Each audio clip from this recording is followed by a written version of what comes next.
Welcome, everybody. Thank you for joining me. My name is Ian Blackburn, and tonight we have another episode of Zoom into Wine. Good to see some of your faces. Love getting the folks together, tasting some great wines from around the world every Wednesday night, something different, something fun.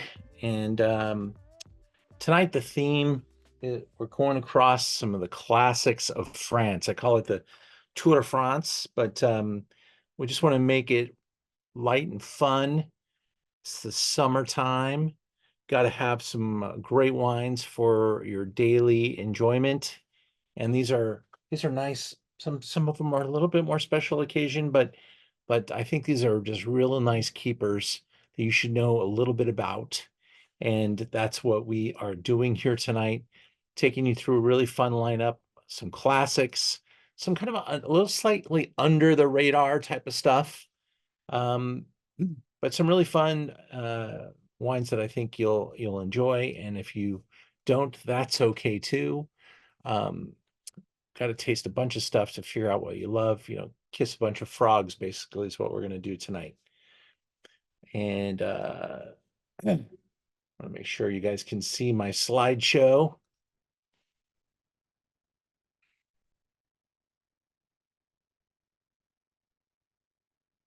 So here we go. Tour de France. Let's get our first wines in the glass. What's the wine order? We're going to be going from Savoie. Okay. That's something different. Maybe some of you haven't tried a wine from Savoie before. To Saumur with some Chenin Blanc. Then we're going to go to Alsace for some Pinot Gris. Then Beaujolais for a really good, kind of, some people have to taste some Beaujolais-Villages of high merit. And that's what we're going to taste tonight. This is a really good one.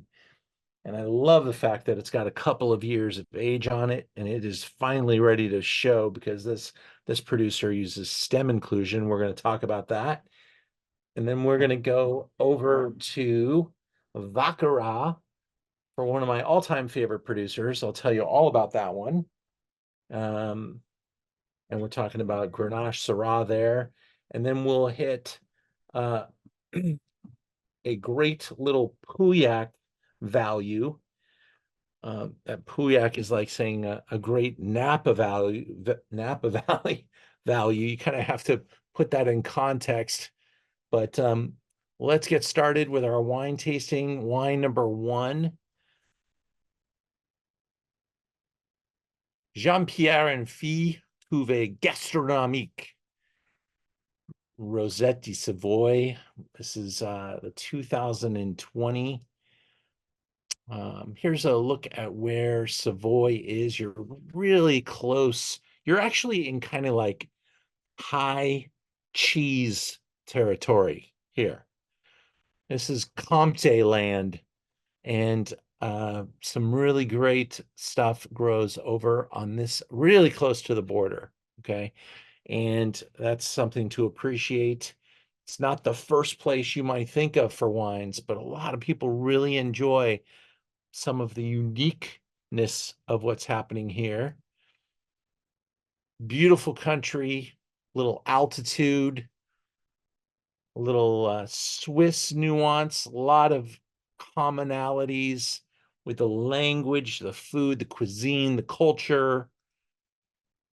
And these folks have only been around since 1853. And that was the designation of the AOC. They make white wines, red wines, rosé. A good amount of history. Obviously, the Alps, the grapes tend to make sparkling wines. They can make a red wine from Gamay. And you don't see a lot of Gamay from this part of the world. Most of what they've brought in to this point, and that's because Gamay from France, you're going to think about Beaujolais, but most what succeeds here are the whites. And I do have a couple different ones in the store, but we were going to focus on this one tonight. Look at that.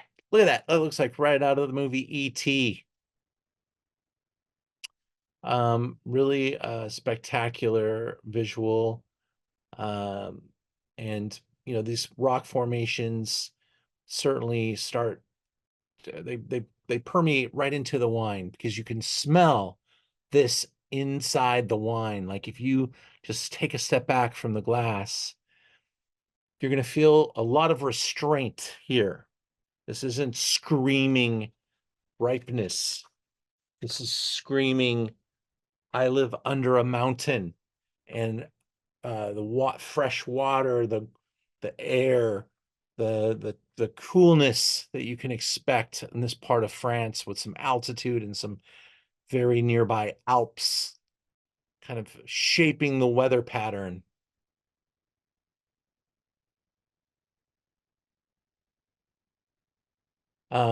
Altis is a grape variety that loves steep terrain and offers very fresh wines.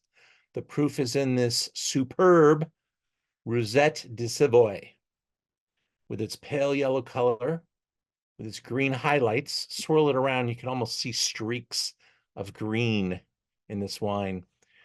With a rich nose, with notes of white fruits, pear, and violet. It starts off intense on the palate and extends over a beautiful material with freshness and slight bitterness that is typical of Altis, an absolute must-have. There is the vineyard that we're talking about. Can you smell it?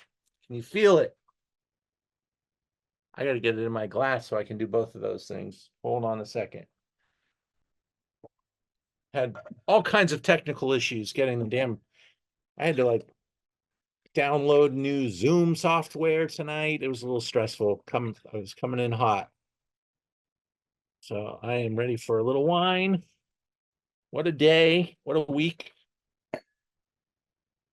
Can't complain, but if I were a poker player, I would have folded many times this week. Been handed some tough hands. So I didn't want to get to this slide too quickly, and I did. I apologize because I think the price really jades your palate.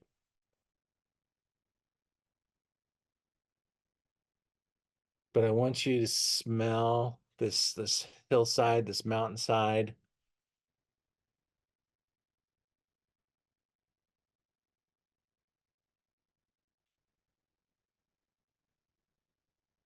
This is a pretty interesting little find from Savoy. Not the first place you'll think of for a white wine, but really great with appetizers, kind of get your evening started. We're looking at a whopping 12% alcohol. I really love the nose. And I love that it's just got a kiss of floral, lots of stony minerality. Um, it's certainly not trying to be a 100-pointer or anything like that. It's just a really nice uh, wine of place. Not a lot of technical craziness with wood or extended time in batonnage or oxidation. It's just really straightforward, super simple. To the extreme west of France, you got a wine that kind of reminds me of this. It's similar. It would be like Muscadet. This is maybe the Alpine Muscadet. It's got kind of that pureness, focus, simplicity, but nice acidity, great minerality.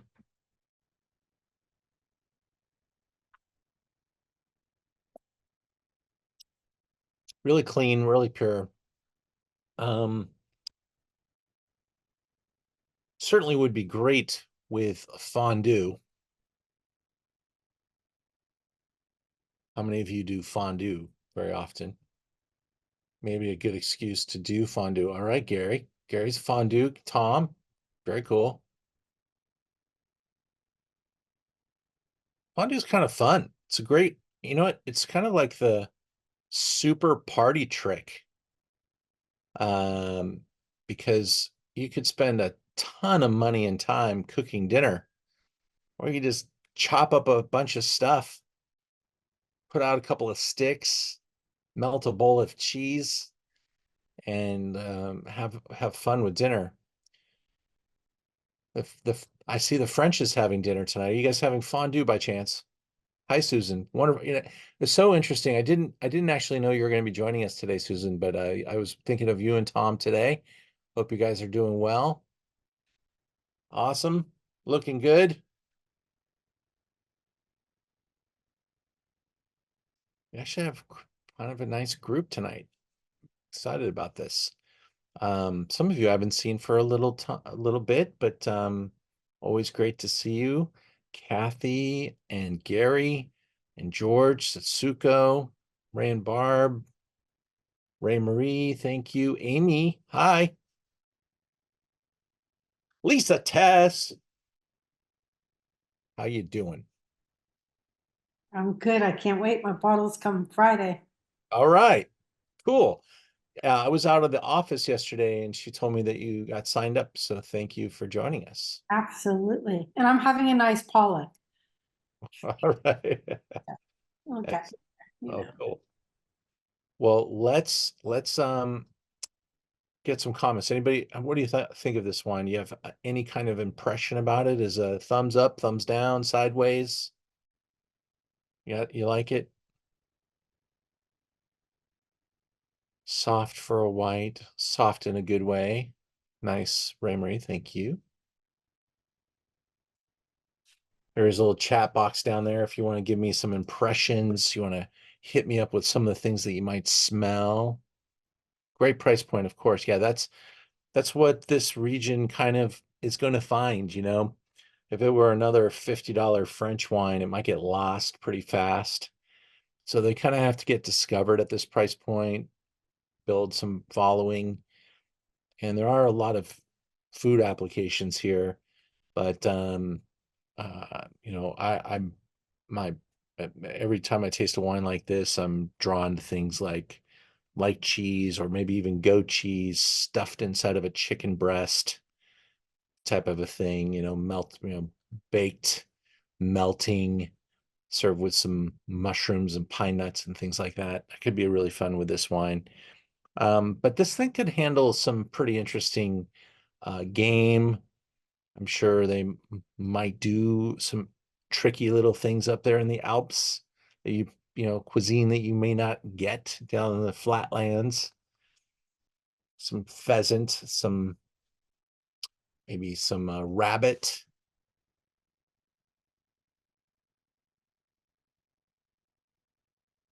I've been power watching Game of Thrones. Any of you like Game of Thrones? And because the new series started and it's been a few years, so we started from the beginning, and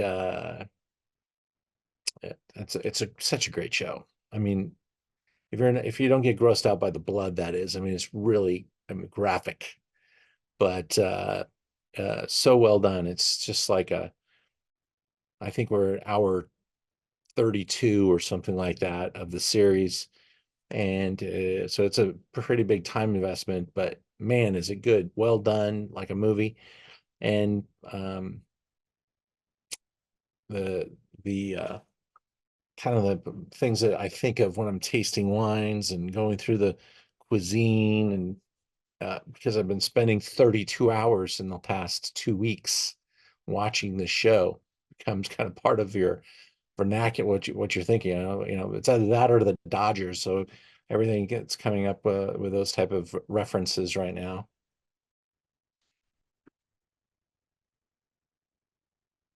All right. Which wine represents last night's game, Ian? We'll get to the 7-run ninth inning a little Okay. bit later.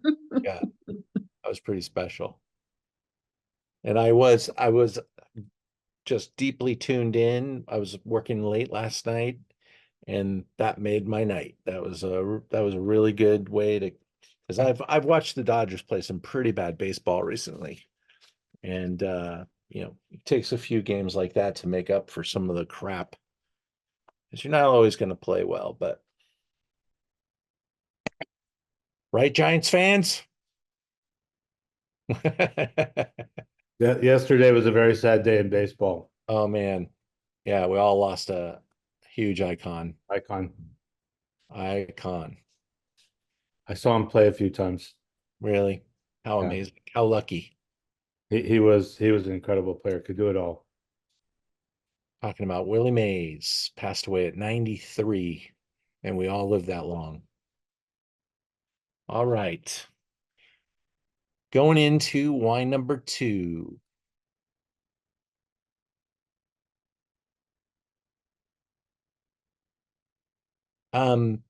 So my first goal with wine number 1 was to present something that maybe you hadn't tried before. And there's kind of a little bit of a theme with that going through our lineup tonight. These are like a little more of there's like a set of classics that you might think of first, and then when you start putting some value into the equation, maybe these are what you start to think of. I love Chenin Blanc, and in fact, in a couple of weeks, we're going to do a really deep dive on great Chenin Blanc. So take a look at the calendar. You'll see that in search of great Chenin, there are many different wines we could go to inside of the Chenin Blanc world from many different countries. Probably some of the greatest examples, though, do come from the Loire Valley. Many of them tend to lean on Vouvray as their example. Right next door to Vouvray is a town called Saumur. And Saumur is an important region because it's not the famous region of Vouvray, and it's not even the second most famous, because there are several others that could fight for that title. Saumur is kind of the hardworking region just outside, and you get a kind of a greatest hits of things that are as delicious as Chinon in the reds, because Chinon's made from Cab Franc, and so are the wines that are red from Saumur. And then next door, you've got Vouvray and some other very famous spots like Savennières, and boy, there's some other great examples. Bonnezeau, Cateau de Lion. Saumur, it's kind of always like a little bit more of a village wine and not so much of a single vineyard type of wine. So you're going to get a little bit more value out of Saumur. Here's the producer that we're tasting today, Domaine Fouet.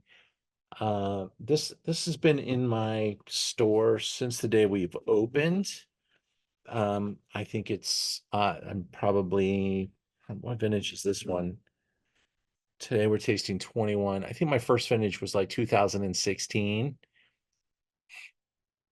It's just a really responsible wine. They do a great job, 6 generations. They're AB certified, so very bio-friendly, eco-friendly. They do things the right way. No added sulfur. So this is technically natural wine, by the way. And if there was a home on the planet for the natural wine movement, it's the Loire Valley. And this is where they really, maybe it's because the primary white grape is Chenin Blanc, and it's so resistant to oxidation. So therefore, it almost has a license to go without additional sulfur. And so take that in mind, keep that in mind, because not every grape can enjoy that luxury of not having to be so protected. And so we'll explore that and see if it becomes part of what we're experiencing with this wine. But sulfur is, by the way, naturally occurring. There are natural levels of sulfur in the vineyards, in the air. And so when we test wines that, maybe even don't use sulfur or are trying to remain free of human intervention, a la natural, there might just be a little bit of sulfur in that wine, whether they want it or not. It's in the air. And the vineyards probably, some of the vineyards get impacted because what do they use to protect vineyards? It rains, it's cool. They're out there spraying often with sulfur. And it's still considered like natural, or maybe the right term would be organic. Now, when we make natural wines, they're really trying to keep sulfur out of the final wine as a way to preserve it as a preservative. But sulfur being used as an anti-mildew agent is really what they do often. They probably spray every time it rains in France.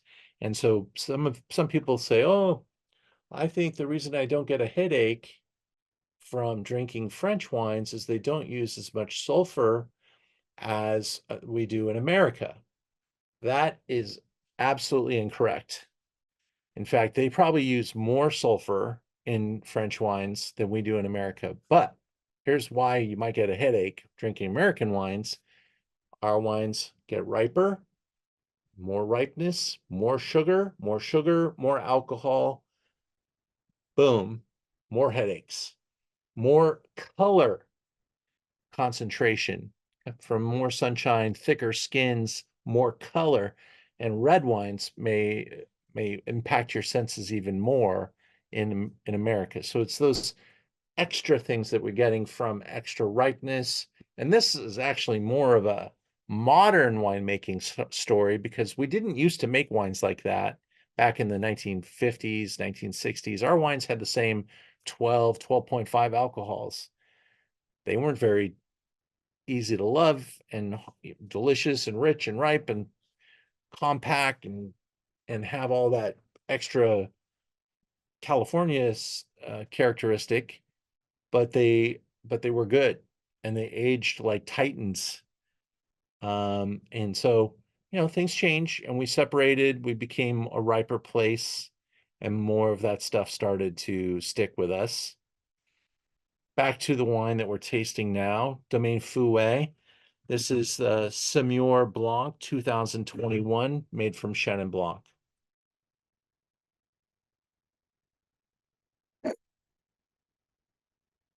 22 hectare, about 50 acres. Located in the heart of Saumur, Champagny.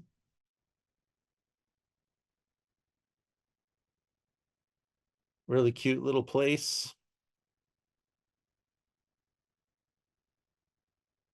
Very family oriented. Look at that, 18 bucks. Package continues to get a little nicer. I'm gonna go off. I'm gonna show you what the package looks like today. Everything about this slideshow is correct, but I think mid-vintage 2021, they changed the bottle shape. So I've got the latest case in the store, and it is 100% Chenin. The story remains the same, 18 bucks a bottle. Let's just take a look. Here's what the bottle looks like Let me go off, well, take off my camera thing. A little background, virtual background.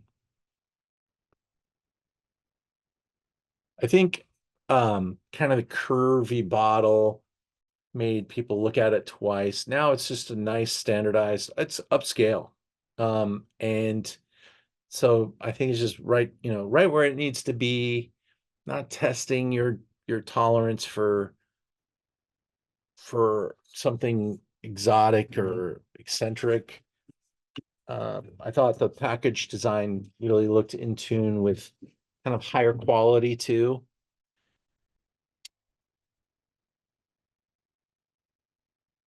I'm using Coravin tonight.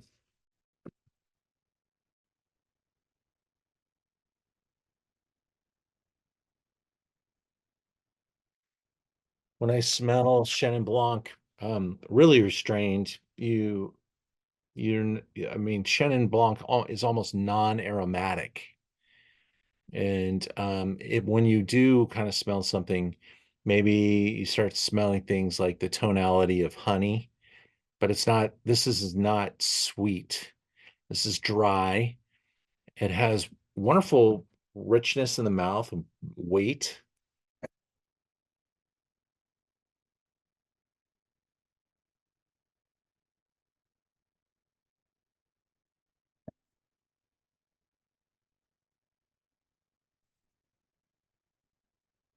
You can sometimes describe Chenin Blanc as having some kind of cheesy type of aromas. This one's actually got a little bit of a ripeness. I would kind of put the fruit in the area of like quince and or pear. It has good texture. I think it's very food friendly. Could go with a lot of different things. I would love it with like Asian duck. Um, a lot of different Asian flavors, Mediterranean flavors, chicken, that kind of stuff. When you're visiting the Loire Valley, you might get presented with all types of things like what's that? Quiche. I mean, quiche is kind of from Alsace, but there's quite a bit through the Loire Valley because it's such a touristic area. They have kind of the greatest hits of France being presented there. Love going there. There's a little bakery outside of Tours. We stayed in a little Airbnb. We walked to the bakery, and breakfast was jambon fromage breakfast, and they were so good. I think I went back there for lunch, and then I went back for dinner the same day. Ham and cheese sandwiches, but also quiches and baked goods that they make there are outstanding. A lot of escargot, a lot of frog's legs. Um, don't be afraid, they're delicious.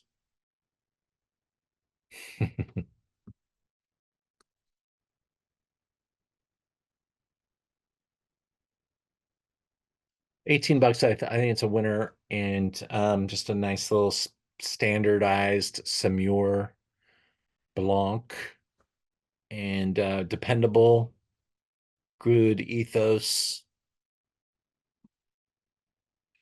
fun to pair with too. Really vegetarian friendly too, for any vegetarian friends.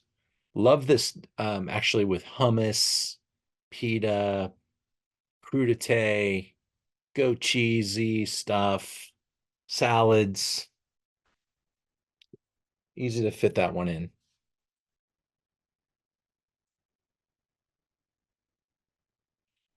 Moving on to wine number 3. Always one of the top selling wines in my store.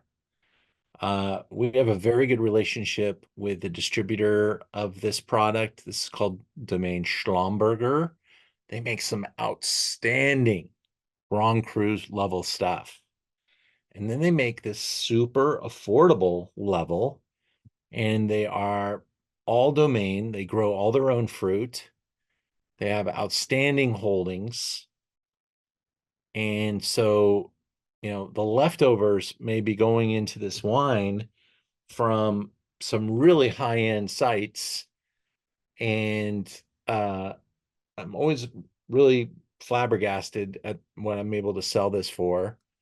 I do buy it on opportunities, and I grab everything that they have available. I say, I'll take it all so that I can get the best price and keep that price for myself. So I often buy this 40 or 50 cases at a time.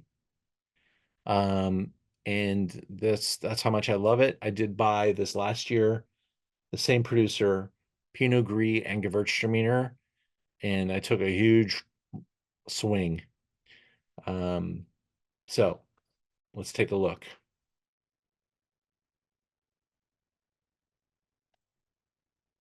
Originally planted by the Romans, so these guys have been around for a while. 135 hectares. You gotta change your screens. Yeah, we can't see what you're looking at. Oh, that sucks. Sorry. Thanks for letting me know.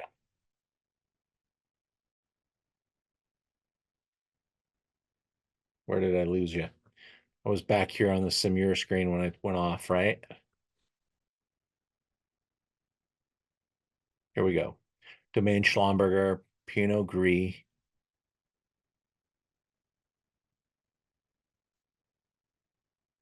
Here's what a little map of Alsace. Kind of take us there. We're on the French-German border in the northeast of France. The folks here speak as much German as they do French. If you train in from Paris, you're probably going to stop in Colmar. It's a big town. There's also a train stop up in Strasbourg to the north, but Colmar's pretty close by. This is a pretty big place, Alsace. It's long, it's landlocked, so not a lot of water, river influences.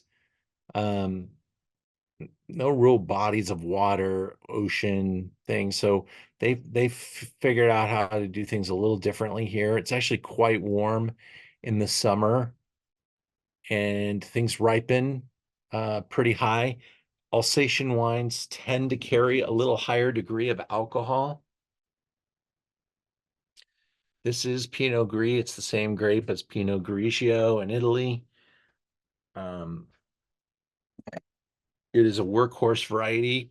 I believe acres of Pinot Gris are the largest planting in Alsace. Second might be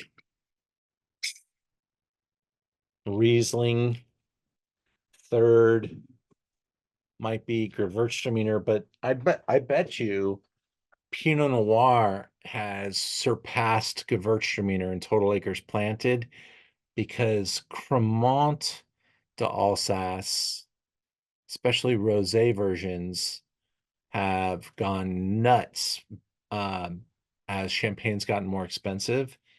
So that category is probably taking a lot of acreage, but quality acreage is going still to Pinot Gris, Riesling, Gewürztraminer. Pinot Blanc does pretty well. There's some Muscadet. There's quite a few Alsatian grape varieties, but by the number, Pinot Gris is absolutely like the statement wine, right next to Riesling, kind of go back and forth. And then maybe the most amazing food pairing opportunities come with Gewürztraminer.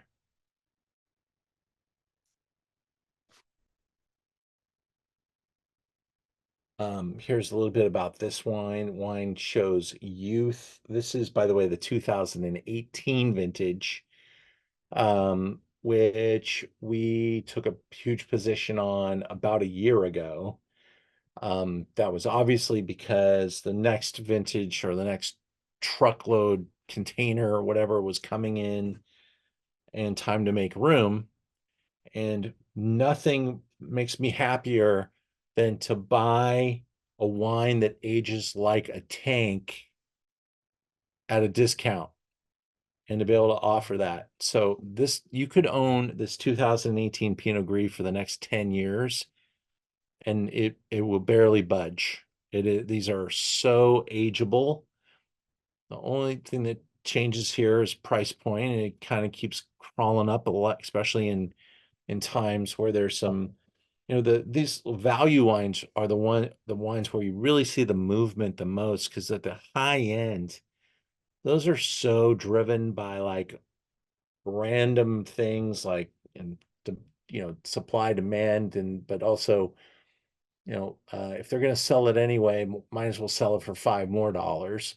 And so some regions just don't make enough wine to meet demand, whereas these wines are hardworking and there isn't enough demand, so they come down in price to create demand.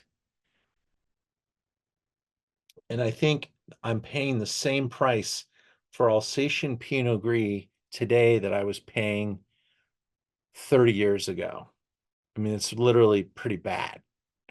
And so it's great for our pockets, but man, if you're a producer in Alsace, you're like, when is it our turn? Now, if you were a family that were around for 500 years and you had no real costs because everything was paid for and you've got gold coffers like the Schlumberger family does, you take advantage of this moment to build nice, attractive things so that people come and visit your tasting rooms and build your reputation by getting some good PR and marketing. But this is a bottle of wine that I'm selling right now for $13.95. It's 92 points James Suckling. It's pure Pinot Gris. They can also make blends in Alsace, and I do carry some of those. And there's a lot of great wine from Alsace in my store under 20 bucks. And this is really, I think James does a good job here. Plenty of floral, honey, caramelized pear, some melon aromas, medium full body, and a creamy texture that's very classic for Alsace Pinot Gris.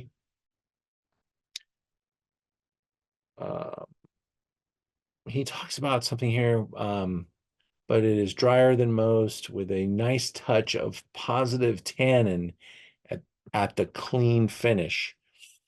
There probably is some extended skin contact. That's a very common thing to do with Pinot Gris. You do definitely play with some oxidation, so we get some color here, probably from large wood tank. You're not going to put a bottle of wine at this price point in an oak barrel, small barrel, but they do have some really large, really old wood.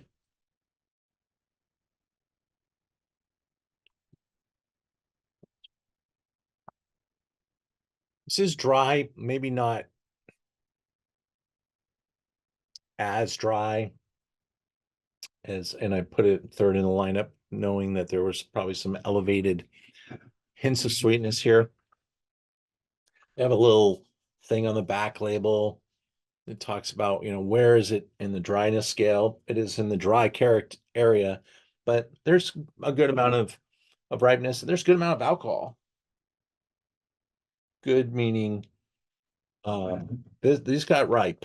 This is 13.5 alcohol. And it's again one of those wines that's really fun. This is where I start to incorporate spice into the meal. Asian spices, spicy type of food, Thai food, curry with this wine.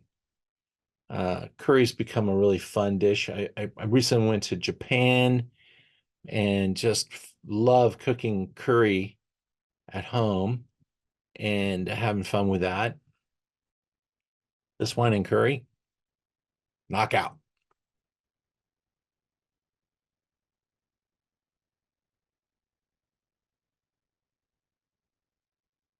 $14.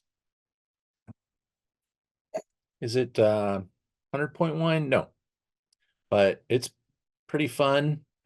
And actually, it's kind of a wine that I'd like to have around for people that maybe they don't know if they like wine or they're not huge wine fans, but you put a little bit of this in their glass and they're going to be attracted to the fragrance, the ripeness, almost the feel of sweetness because the elevated alcohol levels. It's not high in alcohol, but it's definitely, wears the sweetness well.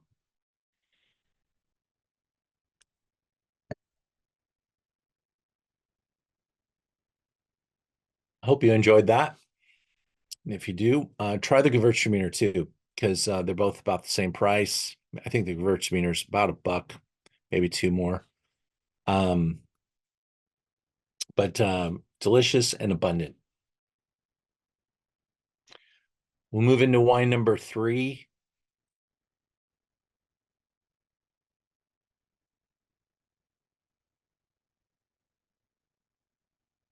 Thanks, Ray, for the comment. Yeah, that sweetness is notable. I had a fun salad last night. Found some figs in the marketplace, fresh fig. I took some prosciutto, wrapped the figs, made a really nice salad with I don't know if you've ever used the white vinegar that we carry, but to me it's like a life-changing ingredient. And if you've never tried it, I want to encourage you guys to grab one. I'm going to show it to you because this is the season for this type of salad prep. Terre Bourmain is the producer. It's Italian. This Bianco vinegar will absolutely turn you upside down. Just take some simple mixed greens, some cucumber, some red onion, and stone fruit. Don't worry about tomatoes. When tomatoes come in full steam, use it on your tomatoes. But the stone fruit's in the stores heavy right now. Plumats, peaches, nectarines, whatever. Throw that in your salad with this and olive oil. The salad dressing is this, a little touch of olive oil and a big dash of this with some salt and pepper. And when I say dash, I mean you almost can't put too much. I mean, you can, you'll waste it, but just get a pretty good amount of this this vinegar on your salad. It is a life-changing thing. I love gifting this because so many people haven't tried it. And I really want to be able to, I have to buy that vinegar, by the way, 10 cases at a time to get it at the right price. So I gift it a lot because I don't know where the hell to put 10 cases of vinegar. But it's also something that's fun because it can really stimulate your salad. You don't have to buy salad dressing anymore. And that thing goes a long way.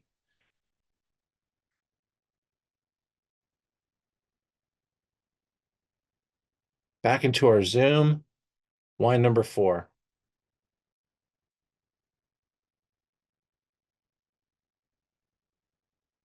Oh, my assistants tell me I've got to do a commercial because we have a great Riesling Zoom coming up, and nothing harder to sell than a Riesling Zoom. But I'm going to do it anyway because I love Riesling. I think I just avoided this slide. I just destroyed it on accident. So coming up, I think it's next week, is the Riesling Zoom. And then coming up in July is the biggest event I've done since 2019. If you live in LA, or even if you don't, get in a plane and use this event as a reason to come visit me. I'm buying out a great restaurant in Hollywood called Tess. It's on Sunset. We'll have all the people that work in the wine business come and visit me during the day from 11 to 3, visiting a champion set of producers. We'll have both Pinot Noir and a lot of Chardonnay being poured at the event. I haven't quite got a champagne involved yet, but when I do, you'll hear about it. But we tend to have a champagne sponsor. It's been a little hard to get a champagne sponsor these days. Champagne's gotten so expensive, and the supply chain is still kind of messed up for champagne. So maybe we won't have one, but I'm trying. I've got some great musical entertainment coming for the event. We'll have between 30 and 40 producers. So that's easily 80 to 100 wines to taste and lots of food. So come on out and join us for Stars of Pinot. That's July 18th. Giving you lots of notice. And that is a Thursday night, by the way. The next wine, we're moving into reds. Wine number 4. I love this wine. I hope you do too. First of all, I'm a little bit of a warrior for Beaujolais. I just took a group to Burgundy, and I made 2 days in Beaujolais, and I'm happy to report people loved it. And I will say, if you're going to that part of the world, between, I'd say, to the north, Dijon, we stayed in Beaune, we stayed in Lyon. You could stay in either Beaune or Lyon and get to Beaujolais in about the same amount of time. Man, did I find a restaurant. It's called Le Cep, and it is in Fleury, one of the 10 crus of Beaujolais. Oh my God, the food, the presentations, the ideas. It's a 2-star Michelin, and because it's in Fleury in Beaujolais, it's like 1/10 of the price of a lot of 2-star Michelin restaurants. And it was also lunch, so I take that into consideration. But my great bottle of Beaujolais with lunch was about $60 off of a Michelin star wine list, and 7-course lunch was like 65 euros per person. Euro is about like a $1.10. So it was really affordable for the value that presented. And that's another reason to love Beaujolais. But every Burgundy producer is trying to get involved in what's happening in Beaujolais. The soils here are amazing. And, maybe back when Philip the Bold was in charge of the Dukes of Burgundy, he really didn't appreciate the soils. They all kind of Beaujolais, they didn't want anything to do with Beaujolais in Burgundy. And they banished the grape Gamay to Beaujolais. They outlawed the growing of Pinot Noir in Beaujolais. But because they did all that, they stuck to their focus with Gamay. It really speaks to the granite and the schist and the stoniness of the soils. Really unique soils, very iron rich as well, and probably not good for Pinot Noir. But one of the great families that's down there is Foillard. And this is the son of the famous brand Foillard, the son of Jean Foillard, Alex. He started working at their Morgon-based domain in 2015. And this is the 19 version. He learned from dad and mom, and he's been acquiring vineyards. Prices are still reasonable, but they're growing. They're going up pretty good at a pretty good click. Alex has the luxury of coming from a kind of like the royalty of Beaujolais. Foillard is about as high-end a Beaujolais producer as there is. And so when you have, parents that have done it well and done it right, they probably set you up pretty well. But Alex Foillard is still building his reputation, and he's teeny still. And I love all that about him.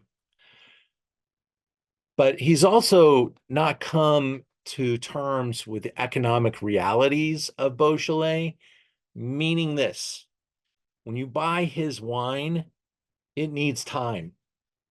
And here we are, 2024, talking about his 2019. Now, I have owned this wine for a couple of years, and I have both the 19 and the 20. This wine is still advancing, and Beaujolais, crap Beaujolais, known as Beaujolais Nouveau, goes bad in 90 days. Okay, not great Beaujolais. Great Beaujolais ages like Burgundy. In fact, it was so cool. I was at this, this restaurant.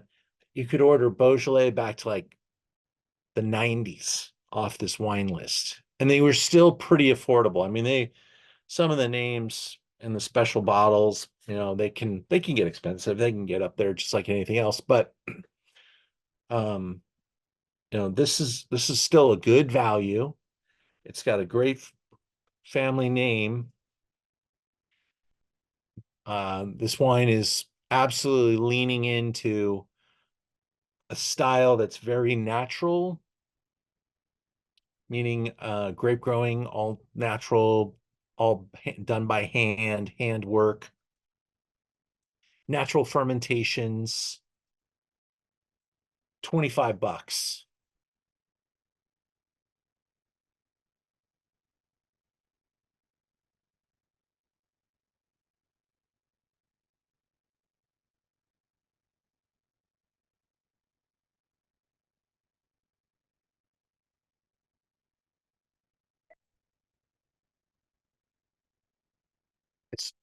There's a lightness, a leanness. It's got some stemmy chewiness to it. Maybe even some seed tannin, and these are the things that create this kind of need for it to have a little bit of time in the bottle. But we're rewarded here.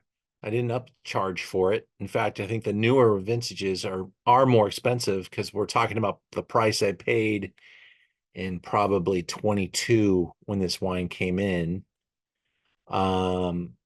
So I think the 20 might be $1 or $2 more, and the 21 $1 or $2 more than that. And I think right now they're selling the 22. This is imported by Kermit Lynch. I like the way the wine is. I like this wine for the summer too. Here we are, June heading into July. You keep this nice and cool. You can almost drink it like a rosé. And you could have it with barbecue, with cheeseburgers. Beaujolais and burgers is actually a real thing now. There's even restaurants in Beaujolais. Like I swear I saw something called like the American Place or something like that. And it was a cheeseburger place. I mean, cheeseburgers are actually starting to happen in France, in a pretty meaningful way. Like they're the younger generations into it. And so I just really like this wine for everything that it is. Some people are expecting it to be a certain way, and I think this kind of defies expectation a little bit. But price, value, reputation, ageability, feel comfortable owning this for the next 5 plus. And but it is just starting to relax And I really like that.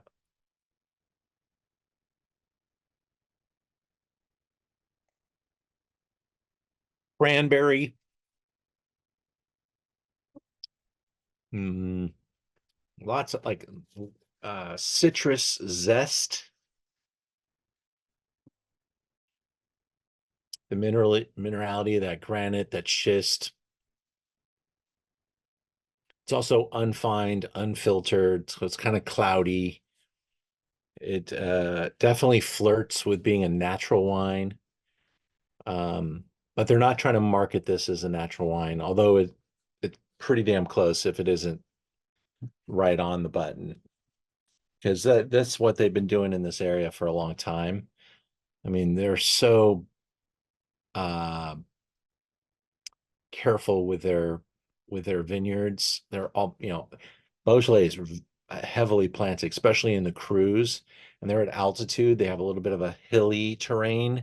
So these are hillside vineyards, lower yields, like untrained, untrellised bushes, and pretty low yields, a lot of work, but pretty low yields for Gamay is not really it's kind of a oxymoron to say it that way, because Beaujolais is high yielding grape variety, but on the hills it slows it down, and the way the vines are planted and spaced and all that stuff. So per hectare, pretty low yields for Beaujolais.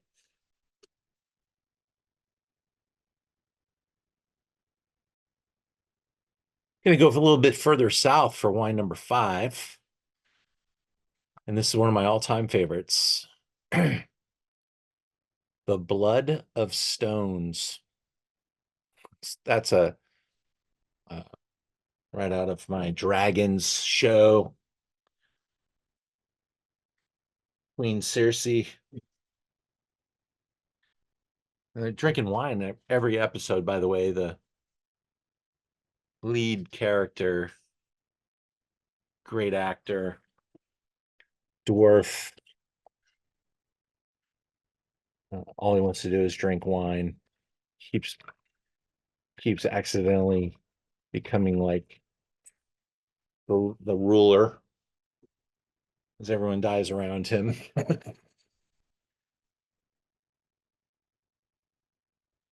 But this is down in the Rhone, real close to Châteauneuf-du-Pape. Here's the southern Rhone. You can see the red area is Châteauneuf-du-Pape. And then you've got that green little dot there is Vacqueyras, right next to Gigondas, Orange, Lirac. Probably the most famous wine in this whole area is the wine of the area called Côte de Rhone. But these areas are better than just Côte de Rhone, so they've been elevated and allowed to make a wine with their name on it. Gigondas Vacqueyras, Baume de Venise.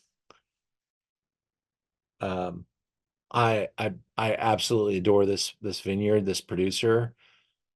The Rhone River is super powerful, and it's moved a lot of rock material from Northern Europe down through this area. And you could tell that the rocks have come a long way because they're all rounded. So they've been rolling for miles, hundreds of miles, thousands of miles. And so they all look like softballs or fruit, and different parts of um of their own have different quantity. They're called galets. And look at these vines. These are old vines. Here's our producer. His name is Serge.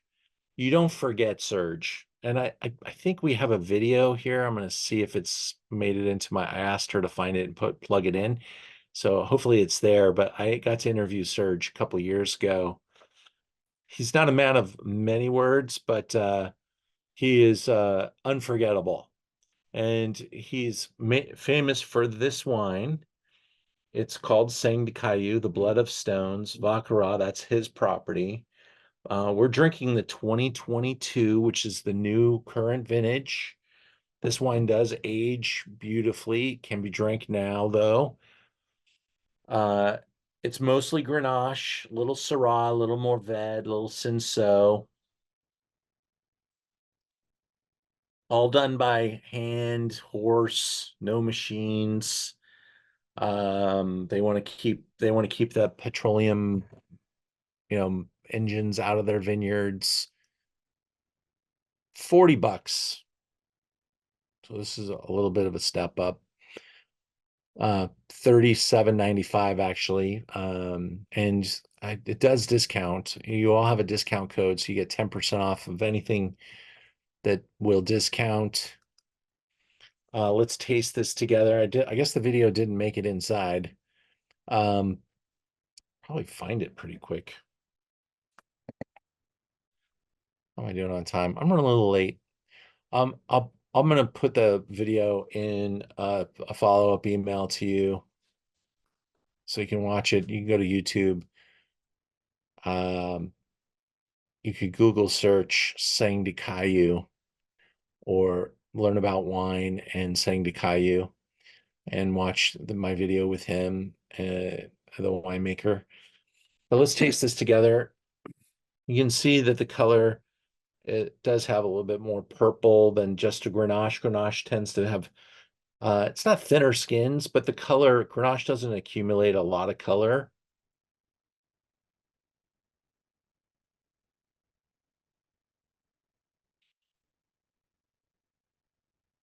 Just something so mouthwatering about smelling this wine.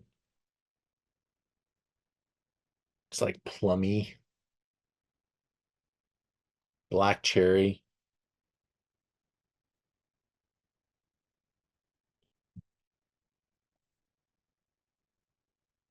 A little bit of power.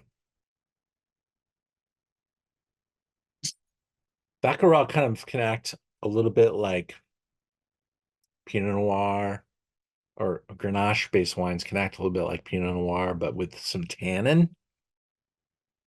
So they have kind of that silkiness, but then some power edges. Love red meats, grilled red meats, lamb for sure. And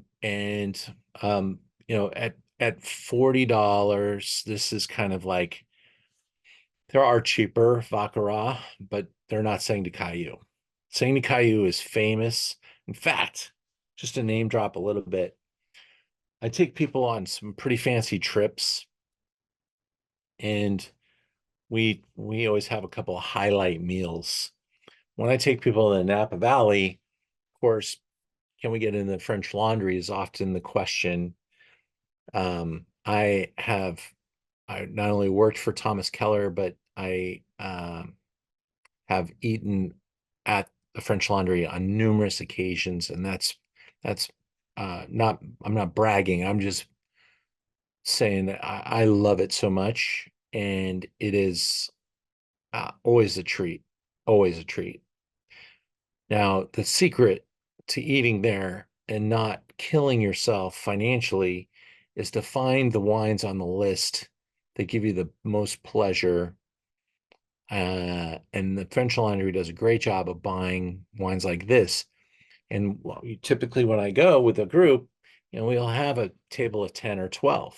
And that's the secret of getting into the French Laundry, by the way.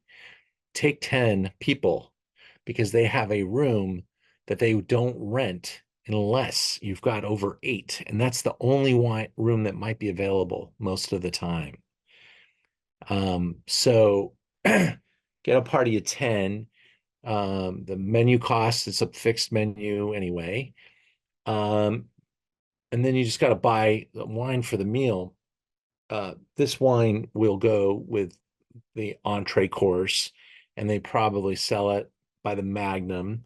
And if you do the math, it's probably, a restaurant like French Laundry, which is a Michelin 3-star, it is 5 times markup. So probably close to 150, $160 would be on the low side for that wine in the in the realm of what they pay for it. I pay pretty close to $30 a bottle wholesale for it. So we don't get to mark up wines a lot as a retailer, maybe 25% markup is what we get to retail the wines for. And so when you buy it from the restaurant, they're taking the wholesale price and making wine, especially a French Laundry, 20% cost of goods, so 5-time markup. And it's good to be the French Laundry because you pay that and feel like you're not getting hurt too bad. But this is a wine that I first discovered at the French Laundry with like 2001 vintage out of Magnum. And it was one of the least expensive wines on the wine list. And it was glorious with the food, well, the courses that we had it with. Of course, talking about red meats and stuff like that.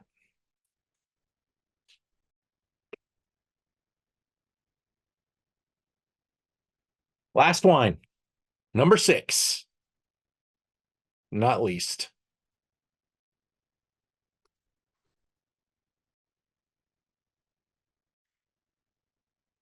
Good time to throw in a little commercial, get you thinking about coming with me. Come with me to Bordeaux, because we're probably going here. This is Lynch-Bages. This is one of the best run chateaus in all of Bordeaux. Bordeaux has had an amazing 10, 15 years. So many good vintages. Almost every year, oh, that's the best vintage of all time. Oh, that's the best vintage of all time. Very few dogs. 17 is an awesome vintage because all the hype came in with 16 and 15. Big scoring wines, powerful, long aging. 17 is classic. Delicious, of course, because he's not going to put a bottle of wine together at Lynch-Bages if it's not. Pauillac is the high rent district. It's got more Grand Crus than any area. It's got more first growths than any area.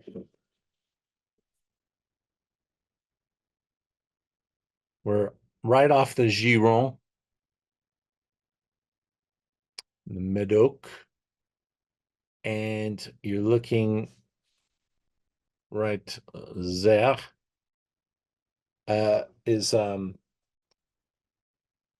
a really exciting part of Bordeaux.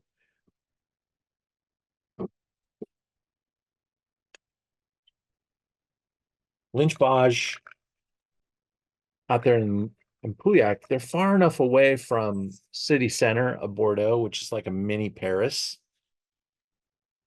that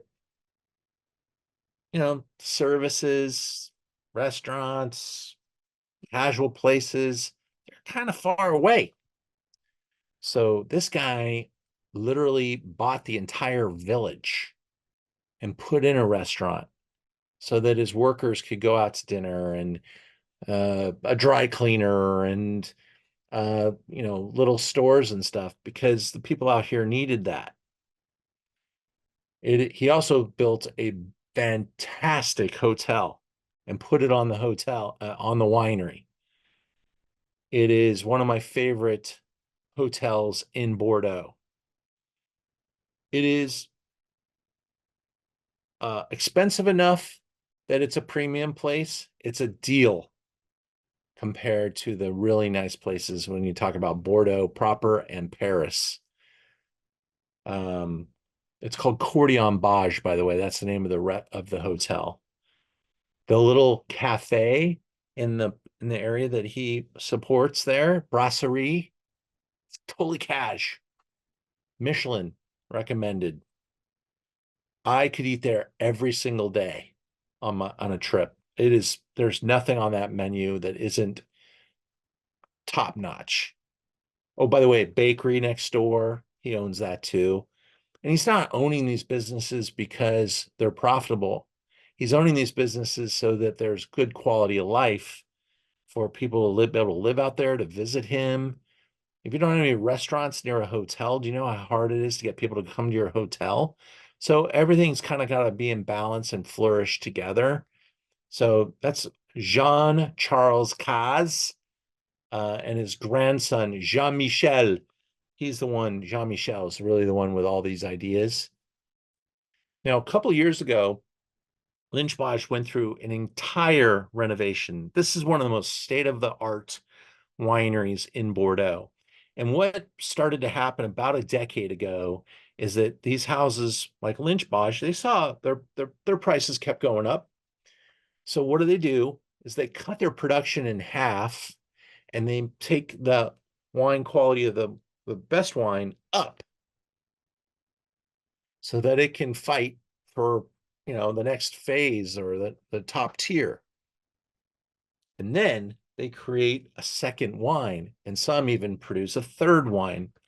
So this is the second wine called Echo of Lynch-Bages. It is a fraction of the price. 75, 74 Cab, 24 Merlot, 2 Cab Franc, 93 points. Pretty good score for a second wine. Oh, that nose, come on.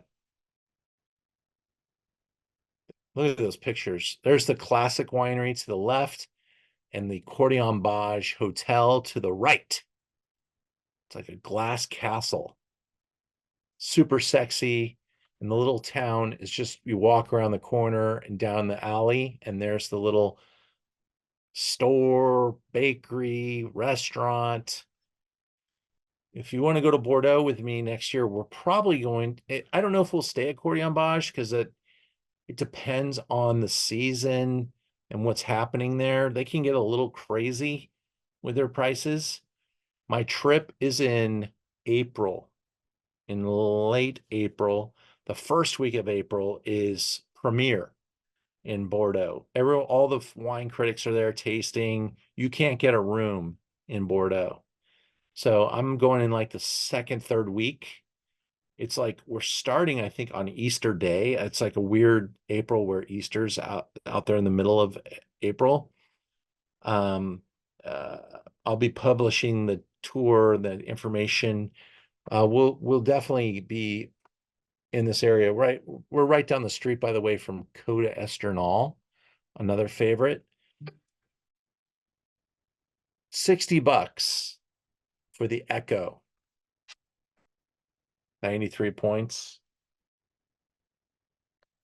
The nose is super cool. And what's great about sexy second wines like this is that, the first wines need 10 years to start. And then some people won't drink them until they're 20. These wines give you a little bit more access. They're made to drink them sooner. This wine's only 8 years old, 7 years old. I'm doing the correct math, but 7 years old.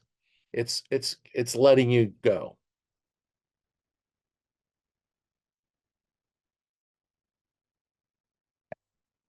The other great thing about it is I can buy more because they've had so many great vintages in Bordeaux.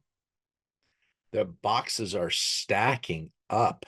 And in fact, go back a year, these wines were more expensive and they've been coming down in price. Bordeaux's actually deflating pretty hard. If you want to go back to the year 2000, when we had a different president, there were tariffs that were kicking these wines up in price. Then, of course, pandemic, supply chain, all this stuff. So there were a bunch of factors, shortage of glass. I mean, everything was stacking up to make things a little bit more expensive.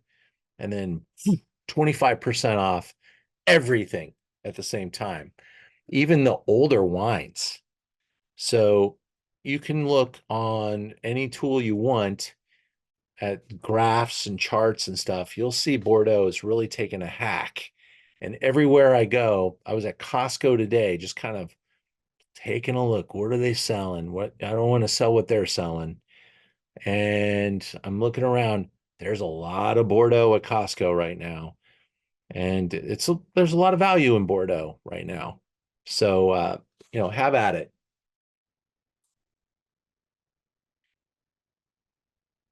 Hope you enjoyed the presentation tonight. Of course, Thanks, Ian. It was really good. thanks, guys. Thanks. Dodgers lost tonight.